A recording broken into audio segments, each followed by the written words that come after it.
Astaghfirullahalazim. Astaghfirullahalazim. Uhaikum bitahiyatil Islam.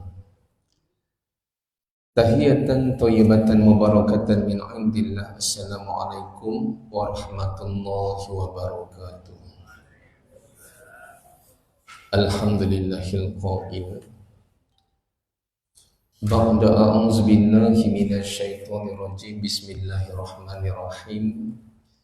Alhamdulillahillazi anzala ala 'abdihil kitaba wa lam yaj'al lahu 'iwaja qayyiman liyundhira ba'san shadidan min ladun wa yubashshiral mu'minina alladhina ya'maluna as-solihati anna lahum ajran hasana makithina fihi abada wa yundhirul ladzina qalu ittakhadallahu walada ma lahum bihi min ilmin wala li abaihim kaburas kalimatan takhruju min afwahihim in yaquluna illa kadhiba fala'allaka bakhi'un nafsaka ala atharihim illam yu'minu bihadzal hadisi asafa inna ja'alna ma'alal ardi zinatan laha linabluwahum ayyuhum ahsanu amala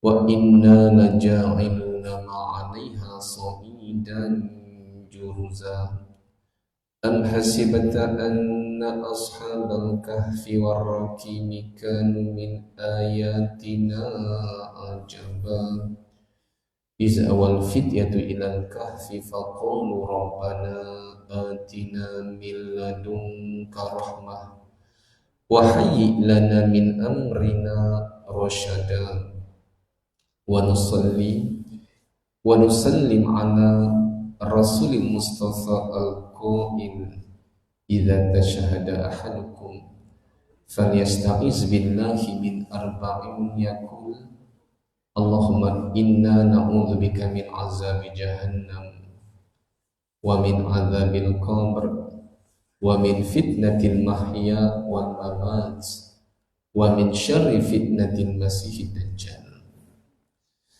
Salat wa salaman daimaini mutalazimaini ila yaumiddin. Subhanaka la ilma lana illa ma 'allamtana innaka antal alimul hakim.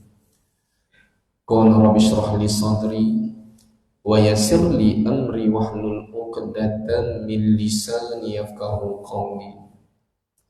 Rabbi yassir wa la tu'assir.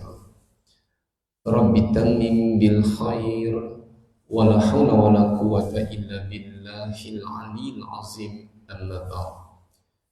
Yang dihormati pengurusi Masjid Nurul Hidayah serta ahli jatan kuasa Tuan Imam, Tuan Bilal, Tuan-tuan haji, Puan-puan hajah, hadirin hadirat, muslimin muslimat yang dirahmati Allah Subhanahu wa taala.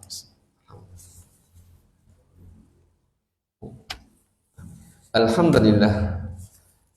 Alhamdulillah, kita panjatkan kesyukuran kehadrat Allah Ta'ala dengan limpahan kurniaan nikmat yang seluas-luasnya Allah Ta'ala kurniakan kepada kita, sehingga kini masih lagi Allah Ta'ala kekalkan untuk kita akan dua nikmat yang besar, yakni nikmat Islam dan nikmat iman. Dan kita memanjatkan kesyukuran kehadrat Allah Ta'ala di dalam bulan Ramadan ini memperlihatkan bagaimana peningkatan iman kita. Apatah lagi kita sedang berada di dalam suasana 10 malam yang terakhir. Diam tak diam kita telah pun melepasi 2 malam ganjil, malam 21 dan malam 23.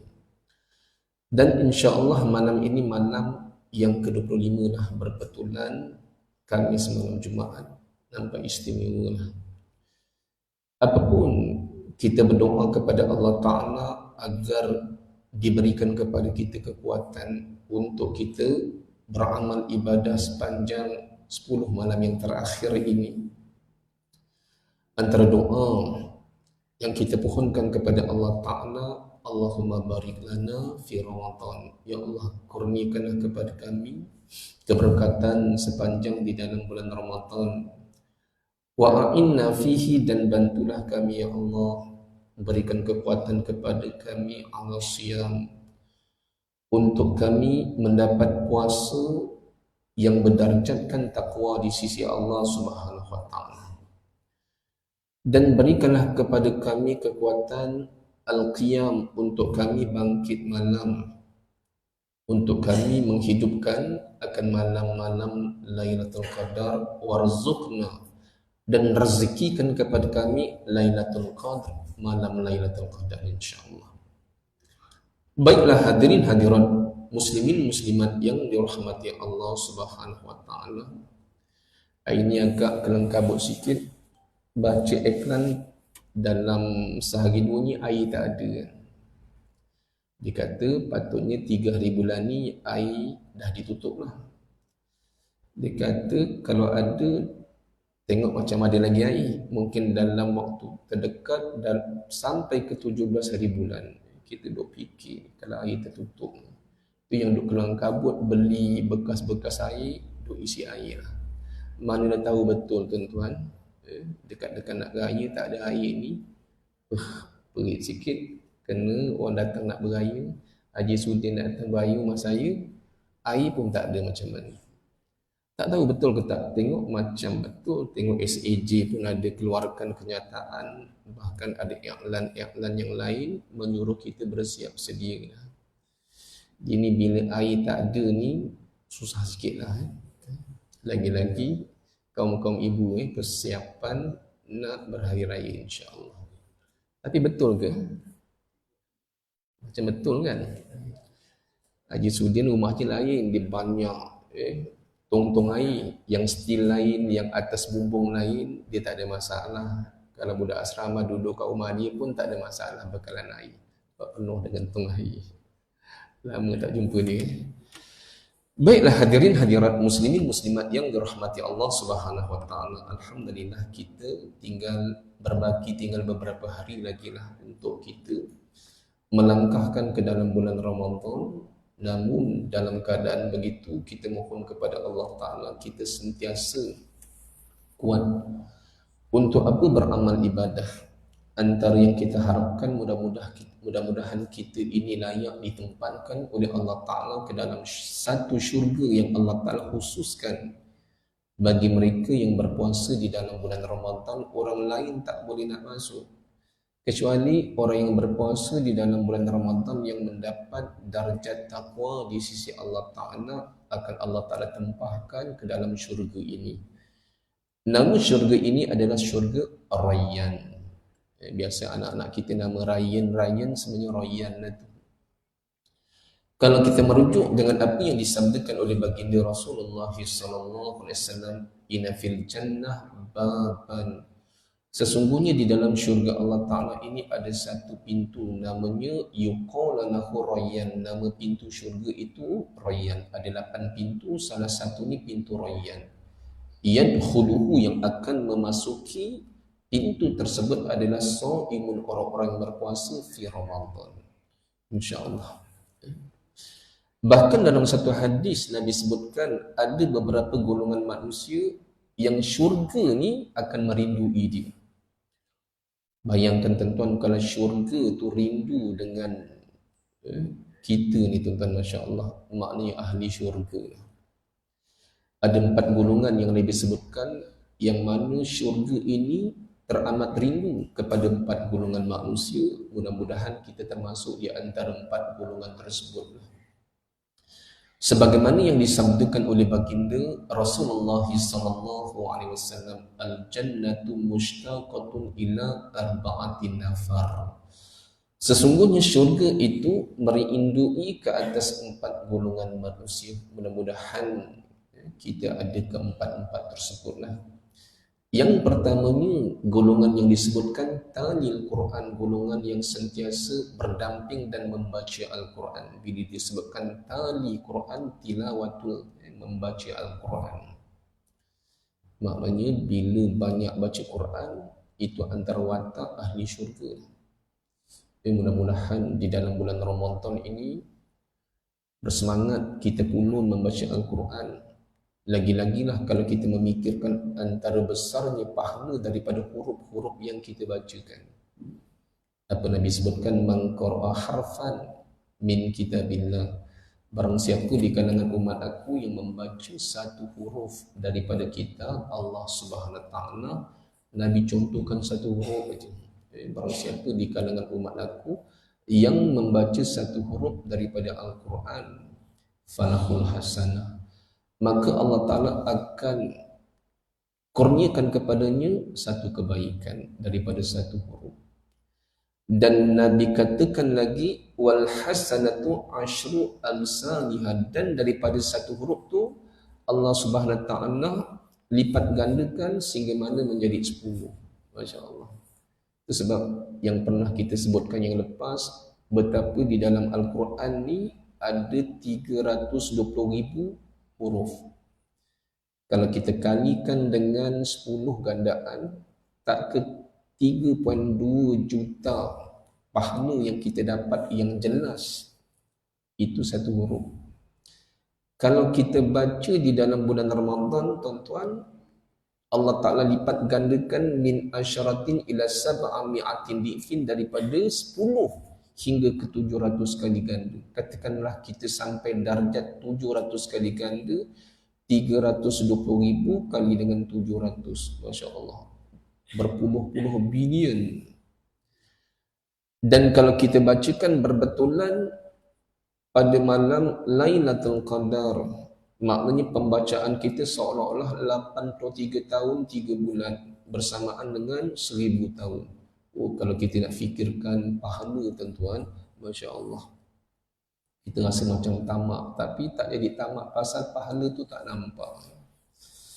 Bila melibatkan harta, kita nampak benda itu, sebab kita berebut nak kejar harta. Berebut. Sekarang ni musim orang nak jual emas kan. Emas tengah naik ni, tuan-tuan. Macam-macam orang datang bawa emas pusaka. Dia nak jual, tengok-tengok bukan emas, sedih ni. Daripada atuk nenek dia bagi barang kemas, duit tak ada nak raya, hantar kat kedai emas, kononnya dapatlah duit raya, paling tidak 1000 dah. Tengok-tengok bukan emas, betapa sedih ni. Tuan-tuan, kalau ada emas, Masya Allah, tengah naik harganya. Baiklah, talil Quran, golongan yang membaca Al-Quran. Spesialnya Al-Quran ni, tuan-tuan, yang sebagaimana yang pernah kita sebutkan, di samping Al-Quran ini antara amal ibadah yang Allah Ta'ala peruntukkan untuknya syafaat. As-siyam wal Quran yashfa'an. Puasa dan Al-Quran, dia akan memberikan syafaat kepada hamba Allah Ta'ala pada hari kiamat. Bahkan kalau kita lihat, tuan-tuan, ibadah membaca Al-Quran ni, kalau berbanding dengan amal ibadah yang lain, terkadang kalau kita meninggal dunia lah, kalau kita berhijrah ke alam kubur ataupun alam barzah, maka terputus segala amal ibadah kita. Dan tak ada artinya kita berzikir, kita solat, ketika mana kita berpindah ke alam keempat, alam barzah, terputus. Terputus. Itu sebab ketika mana Nabi bertemu dengan Nabi Allah Ta'ala Ibrahim di langit ketujuh, Nabi Allah Ta'ala Ibrahim sedang bersandar di dinding Baitul Ma'mur dalam keadaan berzikir pun tak. Apatah lagi nak solat, apatah lagi nak bertawas bersama dengan para malaikat. Maknanya dah tak ada amal ibadah di alam yang keempat. Namun bila melibatkan Al-Quran ni, tuan-tuan, terkadang Allah Ta'ala izinkan seorang hamba tu, bila dia ini dekat dengan Al-Quran, untuk nak menyempurnakan kerinduan dia ini kepada Al-Quran, maka Allah Ta'ala izinkan untuk dia ini membaca Al-Quran walaupun dia berada di alam barzah. Itu hebatnya Al-Quran. Kan pernah kita sebutkan ada seorang lelaki yang mana dia sedang menguruskan satu bidang tanah, yang dia tak tahu tanah yang sedang diuruskan itu adalah tanah kubur. Maka ketika mana dia membersihkan tanah tersebut, duk mencangkul semakin dalam, dia mencangkul kedengaran suara orang di dalam tanah sedang membaca Al-Quran. Bila dikenal pasti surah yang dibaca adalah suratul Mulk sebanyak 30 ayat. Duk ulang ayat tu, habis ulang. Maka dia pun bertemu dengan baginda Rasulullah SAW dan katakan tentang apa yang berlaku. Kenapakah walaupun dah meninggal dunia masih lagi membaca Al-Quran? Itulah kata Nabi, hebatnya Al-Quran, bahkan surah-surah tertentu yang menjadi hiyamani'atun, ini menjadi sebagai satu pencegah ataupun penyelamat daripada siksaan kubur, dan juga munjiatun sebagai memberikan kejayaan ketika mana kita didatangi oleh kedua malaikat, iaitu malaikat Munkar dan Nakir, ketika mana menyoal kepada kita soalan-soalan di dalam kubur. Maka Al-Quran ini akan menjadikan munjiatun, menjadikan kita ini berjaya, membantulah kita untuk menjawab. Tunjihu min azabi jahannam, dan menyelamatkan kita daripada azab neraka jahannam. Itu dikatakan talil Quran, yang dirindui oleh syurga Allah Subhanahu wa taala. Ini golongan yang pertama. Yang ni kita rasa lega macam kita lah, macam aku ni rajin baca Quran. Tapi tak tahulah lepas masuk satu Syawal ni macam mana kita dengan Al-Quran. Rasa-rasa jam terus. Tak sempat nak jengah Quran. Baiklah. Yang kedua, golongan kedua yang dirindui oleh syurga Allah Subhanahu Wa Taala, golongan yang disebutkan hafizil lisan, golongan yang sentiasa menjaga akan lidahnya daripada sebarang bentuk kejahatan lidah. Sebab pernah kita sebutkan antara satu doa untuk kita memastikan lidah kita ini baik, jauh daripada kejahatan-kejahatan lidah. Pasal antara apa yang Nabi sebutkan, sejahat-jahat manusia ini, setiap kali kalau dia berjalan, dia akan membawa lidah yang jahat. Maknanya lidah itu akan digunakan untuk perkara-perkara yang jahat. Contoh mengadu domba, contoh memburukkan orang, mengaibkan orang, mengumpat dan sebagainya. Allahumma inna nas'aluka lisanan ratiban bizikri. Ya Allah, kurniakanlah kepada kami lidah yang lembut, lidah yang sentiasa dibasahi dengan mengingati Allah Subhanahu wa taala. Di antara ujian tuan-tuan kita berpuasa ni, dia ada dua anggota, kalau tak ya ni kita sukar untuk nak pelihara. Namun kalau kita dapat pelihara akan dua anggota ini, insya-Allah hebatlah puasa kita. Yang pertamanya pandangan mata. Pandangan mata, yang keduanya lidah. Dua ni betul-betul mencabar, lagi-lagi bila melibatkan pandangan mata. Hafizil lisan. Yang ketiga kata Nabi, golongan yang dirindui oleh syurga Allah Subhanahu wa taala, golongan yang disebutkan yut'imu ta'am, golongan yang suka menjamu orang makan. Dia ada satu sifat yang suka jamu orang makan.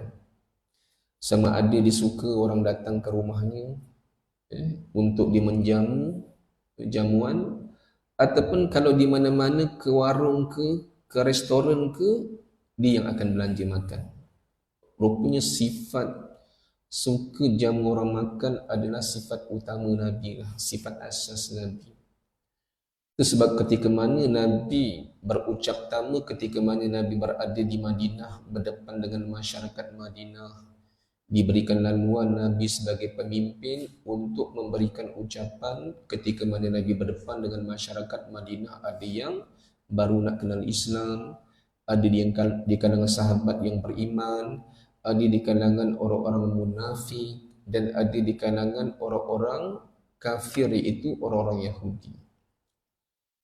Walaupun audiennya Nabi berdepan dengan pelbagai manusia lah, ada orang kafir, ada orang munafik, bukan semata-mata orang beriman, namun ucapan Nabi ni tetap menjuruskan tentang syurga neraka, tentang ukhrawi lah.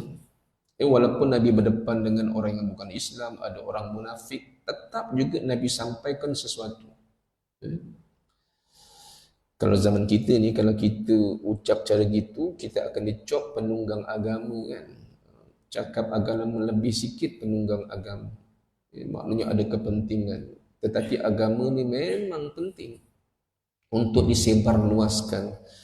Maka Nabi katakan, ayuhan nas, wahai sekalian manusia, absyu salam, tebarkanlah salam. Kan simple.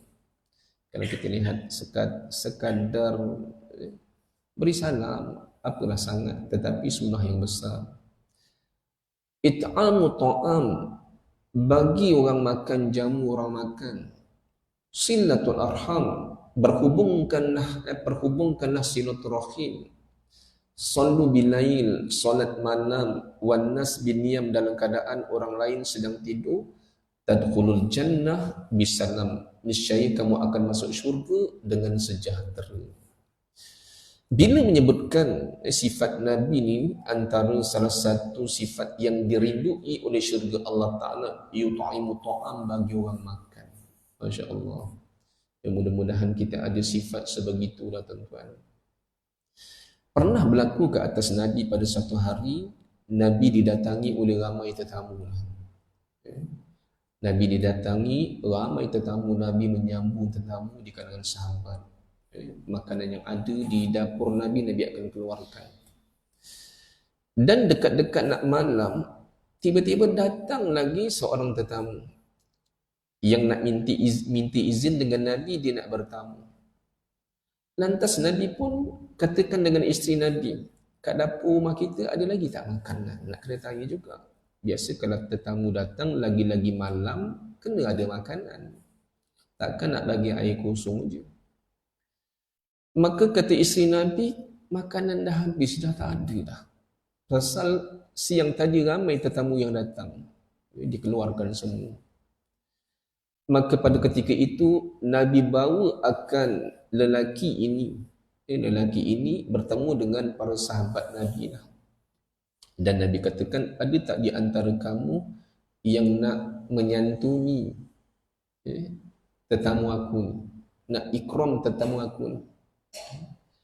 Berebut sahabat, ya Rasulullah, bagilah kepada aku daripada ramai-ramai yang berebut. Ada seorang sahabat yang bernama Abi Talha Al-Ansari, dia ini sampai tahap terkedepan, bagi pada aku ya Rasulullah, aku tidak.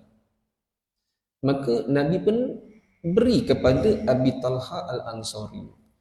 Maka Abi Talha Al-Ansari seronoklah dapat bawa tetamu Nabi pulang ke rumah. Dalam perjalanan dia fikir, kat rumah aku ni ada ke makanan? Nak bawa tetamu kan? Kalau zaman kita ni senang, kita elo bini kita WhatsApp yang ada makanan, tak senang. Ini tak tahu. Dia tawakal je. Sampai di rumah, depan rumahnya, dia minta tetamu tunggu sekejap, dia nak masuk rumah. Dia masuk nak bertemu dengan isterinya. Ketika itu isterinya ada di dapur sedang menguli tepung, seolah sedang nak memasak sesuatu lah. Dan kebetulan kat situ ada dua orang anaknya sedang menangis. Maka dikatakan, apa yang ayang buat tu? Untuk nak buat makanan untuk anak kita yang lapar. Tengok jumlah tepung ni macam tak berapa banyak. Abang ada bawa tetamu ni, tetamu Rasulullah. Ada tak makanan lebih? Ni satu-satu bang, makanan yang saya nak siapkan, nak diberikan kepada anak kita yang sedang menangis. Temenong tuan-tuan, jam kalau gitu, tetamu ada kat depan. Kenapa? Ada tetamu kat depan. Kita lihat watak isteri yang solehah. Ummu Talha, dia mengatakan, tetamu Rasulullah, takkan kita nak suruh dia balik? Tak apa bang, kalau begitu makanan yang saya sedang buat ni, kita akan jamu untuk tetamu kita. Habis macam mana dengan anak kita yang lapar ni? Tak apa, saya akan tidurkan. Kerana kalau tidur hilang lapar kan, tak apa, kita tidurkan. Mungkin esok kalau ada rezeki bangun tidur baru bagi makan lain. Yang penting kita lepaskan tetamu. Maka siap masak. Tengok jumlah makanannya cukup-cukup untuk orang dewasa. Untuk orang dewasa cukup-cukup je. Contohnya lah, nampak kalau buat limping contohnya, dapat 2 keping limping kan untuk seorang dewasa kan, ataupun sekeping dapat. Tengok-tengok macam mana nak jamu. Paling tidak kalau nak jamu mesti tuan rumahnya kena makan sekali. Takkan tetamu tu nak makan seorang-seorang. Sedangkan makanan tu untuk seorang lelaki dewasa. Kita nak ceritakan betapa hebatnya isteri kepada Abi Talha. Kalau bini kita tuan-tuan bawa tetamu yang entah daripada mana, dalam keadaan dapur pun tak berapa nak berasap, tak beli apa, silap kena bibil kita. Tetapi Umi Talha ni hebat. Kalau begitu tak apa. Nanti ketika mana abang menghidangkan kepada tetamu tersebut, ketika mana nak letak aja, saya akan padamkan lilin supaya bergelap. Bila bergelap tak nampak makanan. Cuma Abi Talha boleh mengatakan, jemput-jemput makanan ni makanan. Aku pun ada juga ni makanan juga. Mungkin dia bawa pinggan kosong ke apa kan. Dia pun pura-pura makan, sedangkan makanan itu 1 pinggan aja. Maka tetamu makan sampai licin habis, tengah lapuk, licin habis. Tak pasti dalam hadis itu sama ada tetamu tu tidur ke rumah Abi Talha ataupun itu sebalik. Wallahu ta'ala alam. Tapi nak ceritakan keesokan harinya ketika mana Abi Talha Al-Ansari ini nak ke masjid lah. Ketika mana nak sampai ke masjid subuh lah. Nampak Nabi macam menanti dia seolah-olah sedang menyambut kedatangan Abi Talha. Seolah-olah kedatangan Abi Talha ke masjid didatangi oleh Nabi dan para sahabat yang lain. Dipelik, tak pernah berlaku. Rupanya Nabi kata malam tadi turun akan ayat Allah Subhanahu Wa Taala menceritakan tentang kehebatan engkau dan keluarga engkau. Wa yusiruna ala anfusihim walau kana bihim khassasah. Menceritakan tentang satu keluarga yang sanggup bersusah payah demi nak menyantuni tetamu. Masya Allah. Bila Allah Ta'ala dah turunkan syurga khusus untuk keluarga Abi Talha, tuan-tuan, agak-agak mana tempatnya? Syurga Allah Subhanahu Wa Ta'ala. Pasal sifat ita'amu ta'am, suka menjamu orang, makan. Baiklah. Yang ketiga, golongan yang dirindui oleh syurga Allah Subhanahu Wa Ta'ala iaitu shaim fi Ramadan, orang yang berpuasa di dalam bulan Ramadan. Hadirin hadirat muslimin muslimat yang dirahmati Allah Subhanahu Wa Ta'ala, pada petang ini sebenarnya saya nak berkongsi akan satu hadis. Hadis hadis qudsi. Dia ada dalam kitab Tanbihul Ghafilin pun jumpa, dalam kitab Targhib wa Tarhib pun ada. Hadis yang agak panjang lah. Hadis yang berkaitan tentang ada 4 golongan manusia yang tidak berhak untuk mendapat malam Lailatul Qadar. Sesuailah malam ni kan, katakan malam Lailatul Qadar, insya-Allah kita dah ada persiapan. Tapi kalau tuan-tuan perasan, malam yang ke-23 kan, esok pagi redup cuaca. Saya masa tu kat sekolah sedang uruskan khatam Quran. Asalnya khatam Quran nak sampai ke 8.30 lah, pasal tak boleh sebab dia 7.45 matahari dah naik, dia akan memancar, kesian budak. Jadi cepatkan, mula 7.25 dah mula, nak pastikan sebelum pukul 8 siap, sebab pukul 8 dah terik matahari. Tapi apa yang diperlihatkan pada hari pagi malam yang ke-23 ni, matahari naik, kita menyangkakan terik. Dia naik cuma sekadar, dia tak terik, cuma dia bahang aja. Seolah-olah cahaya dia ni macam pucat, dia cahaya ni macam tak berapa nak bercahaya. Dan pada pagi tu kita tengok macam cuaca nak hujan tapi tak hujan. Wallahu ta'ala alam. Kita tengok untuk malam ni, untuk malam seterusnya, untuk malam seterusnya barulah kita. Ini antara salah satu hadis yang sahih lah. Tanda-tanda malam Lailatul Qadar akan dilihat setelah ini. Baiklah, satu hadis yang panjang yang berbunyi, fa iza tala al-fajr yunadi Jibril alaihissalam. Apabila dekat-dekat terbitnya fajar, maka berteriak malaikat Allah Jibril AS berteriak untuk memanggil sekalian malaikat. Kerana pada malam Lailatul Qadar Allah Ta'ala takdirkan sekalian malaikat akan turun. Allah Ta'ala perintahkan turun untuk mendampingi orang-orang beriman. Begitu juga dengan malaikat Allah Jibril yang akan turun. Ramainya malaikat yang turun, kata Nabi ini, lebih banyak daripada batu kerikil yang ada kat dunia. Batu kerikil yang ada kat dunia. Bayangkan, kalau kita lihat kat tempat kita batu kerikil banyak, satu dunia. Maknanya banyak lagi turunnya para malaikat. Itu sebab ada ulama mengatakan Lailatul Qadar ini adalah malam sempit, malam yang sempit. Pasal apa? Malam yang sekalian malaikat akan turun pada malam tersebut tu jadi sempit, kan? Baiklah. Maka berteriak, ya ma'syaral malaika, wahai sekalian malaikat. Dekat-dekat nak terbit fajar lah. Katakan azan pukul 6.05, dekat-dekat nak terbit fajar sekitar pukul 5.45, dekat-dekat pukul 6 lah nak terbit fajar, kan? Maka berteriak malaikat Al-Jibril, ya ma'syaral malaika, wahai sekalian malaikat. Ar-rahil, naiklah kamu ke langit, naiklah kamu dah ke langit. Maknanya dah tiba masa dah tempoh masalah untuk naik ke langit. Fayakulun, maka sekalian malaikat itu tanya kepada malaikat Allah Jibril AS, ma sana'allahu fil hawaish al-mu'minin min ummati Muhammad. Takkan kami nak naik dalam keadaan kami nak meninggalkan di kalangan orang-orang beriman, di kalangan umat Muhammad yang sedang berdoa kepada Allah Ta'ala, yang mereka sedang sujud, merintih, mengadu kepada Allah Ta'ala dalam sujudnya, sedang beramal ibadah. Mana mungkin kami nak tinggalkan macam tu? Malaikat pun tak tergamak pasal keseronokan berdamping dengan kita yang sedang mengadu kepada Allah Ta'ala. Maknanya berat hati nak tinggalkan.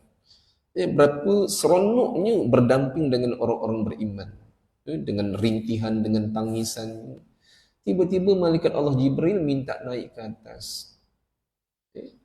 Bila malaikat itu katakan macam tak tergamak lah, takkan kami nak biarkan. Apa kata malaikat Allah Jibril? Fayaqul, inna Allah Ta'ala nazara ilahim. Jangan bimbang, Allah Ta'ala melihat ke atas mereka. Fa'afa anhum wa ghafara lahum, dan Allah Ta'ala akan afwa, mengampunkan mereka, wa ghafara lahum, dan memaafkan mereka. Apa beza afwa dengan ghafara? Walaupun kedua-duanya sama maknanya pengampunan, tetapi ada beza. Bila melibatkan afwa ni, pengampunan Allah Ta'ala syumul. Maknanya kalau Allah Ta'ala rezekikan kepada kita pengampunan, pengampunan itu membersihkan segala dosa-dosa. Sikit baki dosa pun tak ada. Baki dosa pun tak ada, maknanya ampun ni solid habis. Berbeza dengan ghafara. Ghafara terkadang ada yang tak diampunkan, ada yang Allah Ta'ala ampunkan. Itu sebab bila Aisyah tanya kepada Nabi, ya Rasulullah, kalau ditakdirkan malam ini malam Lailatul Qadar, apakah ungkapan yang terbaik untuk aku ungkapkan pada malam tersebut? Lantas Nabi katakan, kamu ungkapkan satu kalimat yang berbunyi, Allahumma innaka afun tuhibbu afwa fa'fu anna. Kat dalam doa ni ada 3 afwa. Rasulullah tak gunakan ghafara, gunakan afwa. Allahumma innaka afun, 1. Tuhibbul afwa, 2. Fa'fu anni, 3. Pasal bila melibatkan afwa ni, pengampunan ni, pada malam Lailatul Qadar, andai kiranya kita dapat pengampunan, bersih dosa kita diampunkan oleh Allah Subhanahu wa taala. Wa ghafara lahum, dan Allah Ta'ala memaafkan ke atas hamba-Nya pada malam tersebut, illa arba', kecuali 4 golongan manusia yang tidak akan dipandang oleh Allah Subhanahu wa taala. Doanya tak dipandang, amalannya pun tak dilihat oleh Allah Ta'ala. Siapakah 4 golongan tersebut? Yang pertamanya mudminul khamr. golongan peminum arak yang tegar. Golongan peminum arak yang tegar. Walaupun ada di sana ulama mengatakan mudminul khamr ini bukan semata-mata minum. Bahkan andai kiranya di ini ada terlibat dengan unsur yang berkaitan dengan arak, yang dalam hadis Nabi ada sebutkan ada 10 perkara yang dilaknat oleh Allah Subhanahu Taala berkaitan tentang arak, bukan semata-mata minum, dan ada benda-benda yang lain. Contohnya orang yang bekerja di sektor arak, maknanya sumber pekerjaan dia ada kaitan dengan arak. Katakan seorang pakcik kerja sebagai jaga. Jaga ni kita tengok halal lah gaji. Dia kerja di satu pasaraya besar lah. Kerjanya mudah, dia angkat palang. Maknanya kalau lori-lori datang, lori bawa sayur, lori bawa ikan, bawa ayam, bawa segala-galanya, dia akan naik. Dia sama ada ditekan ataupun di palang tu dinaikkan. Tiba-tiba ada pula lori arak pula yang masuk, dia pun angkat palang, bagi laluan kepada lori arak, pun termasuk mudminul khamri. Doa dia tak akan dipandang oleh Allah Ta'ala pasal melibatkan arak. Ataupun anak kita ni ada kemahiran tentang elektrik lah, tentang repair elektrik, tiba-tiba ada kilang arak yang minta tolong repair lah. Kalau kilang arak jauh sangat lah. Kedai serba nikah lah, yang di dalamnya ada penjualan arak, diminta tolong repair aircon ke, kipas rosak ke, peti ais tu rosak, sedangkan ada arak. Ambil contoh mudah lah, 7-Eleven, Speedmart, KK Mart, ada penjualan arak.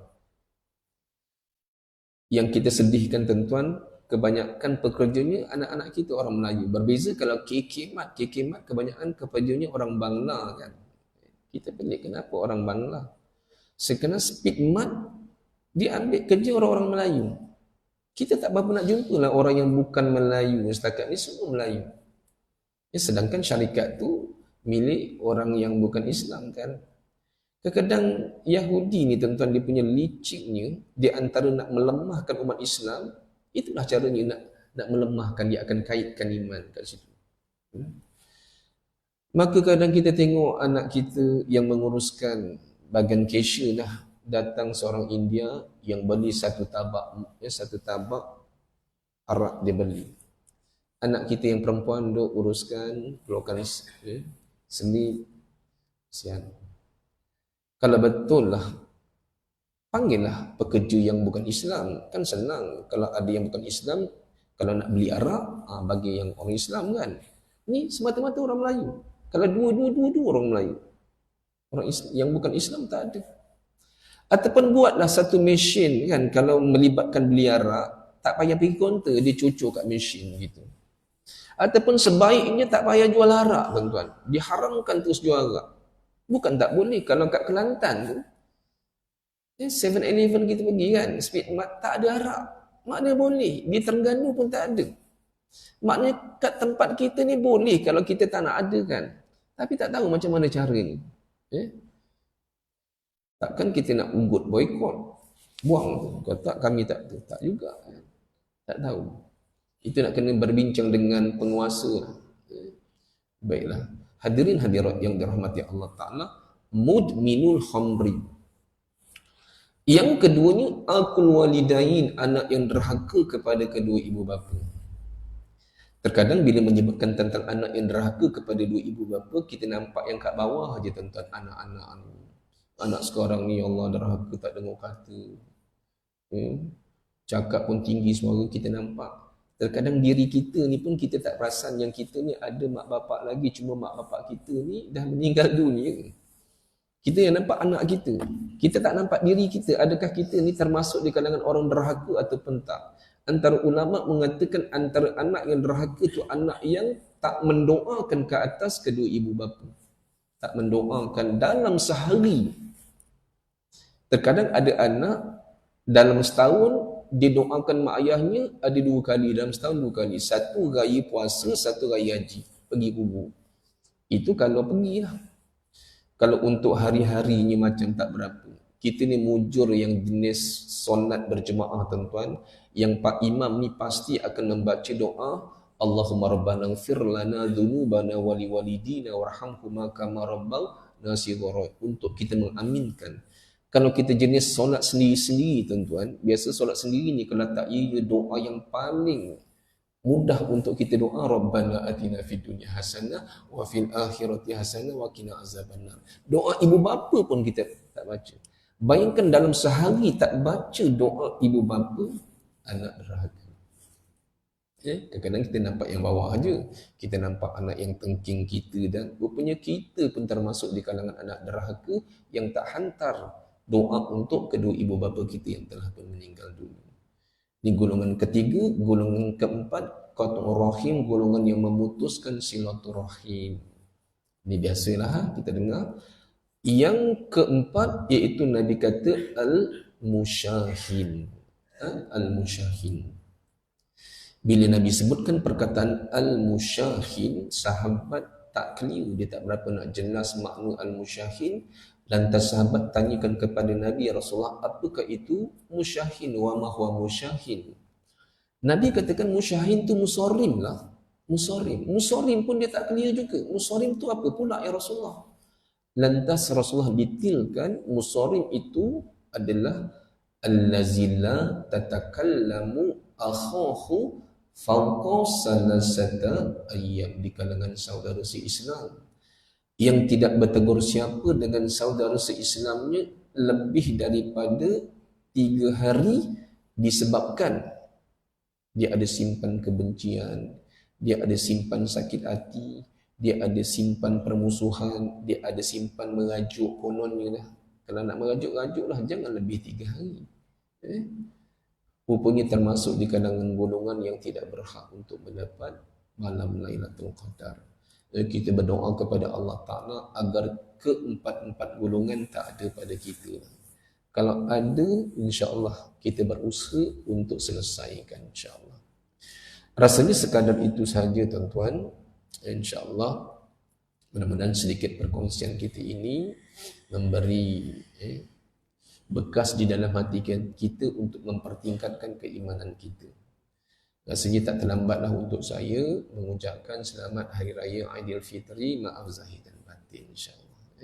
Mudah-mudahan Allah Ta'ala rezekikan kepada kita malam Lailatul Qadar yang berbaki 3 malam, insyaAllah. Sekadar itu saja. Wabillahi taufiq wal hidayah. Wassalamualaikum warahmatullahi wabarakatuh. Al-Fatihah. A'udzubillahi minasyaitonirrajim. Bismillahirrahmanirrahim. Alhamdulillahi rabbil alamin arrahmanirrahim maliki yaumiddin. Iyyaka na'budu wa iyyaka nasta'in. Ihdinas siratal mustaqim. Siratal ladzina an'amta 'alaihim ghairil maghdubi 'alaihim waladdallin. Amin. Bismillahirrahmanirrahim. Alhamdulillahirabbil alamin. Wassalatu wassalamu ala asyrafil anbiya'i wal mursalin sayyidina Muhammadin wa ala alihi wa sahbihi ajma'in. Allahumma nawwir bi kitabika basarina wa ashrah bihi sadrina wasta'mil bihi badanina wa atlik bihi lisanina wa qawwi bihi jananina wa asra' bihi fahmina wa qawwi bihi azmina bihaulika wa quwwatika fa innahu la hawla wa la quwwata illa billah. Wa sallallahu ala sayyidina Muhammad wa ala alihi wa sahbihi wa sallam. Walhamdulillahi rabbil alamin. Taqabbalallahu minkum.